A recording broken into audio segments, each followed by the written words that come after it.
problems in the homework 45C and 48 deal with the actual motion of a charge in the interior between two plates of a capacitor that have been charged up, and as it moves in an electric field.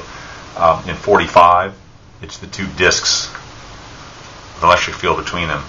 In 48, it's two parallel plates like this. Either way, one plate can be charged. Say this one is negative and this one's positive. There's a bunch of negatives there. There's a bunch of positives here. So either way, they get charged up. Two conductors. There's a space in between.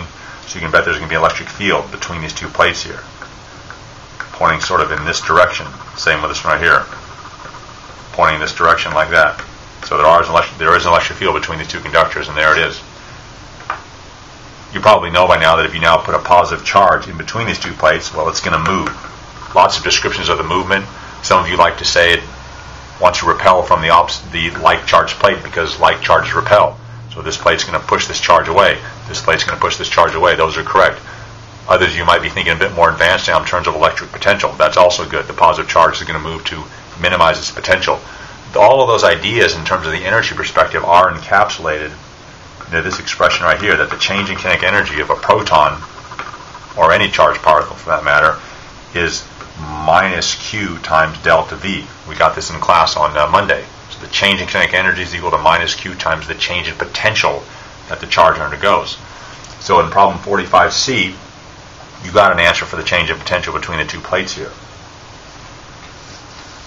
I think it came out to be something like 1,000 volts. In other words, there's a delta V on these plates right here of 1,000 volts. In 48, this is charged to 500 volts. This is charged up to 0 volts, or not charged up, but that's the potential anyway. So this exists at 500 volts. That's at 0 volts right there. So you have the potential difference between those as well. So both of these parts, 45C and 48, are handled very similarly with this key equation that we arrived on in class here.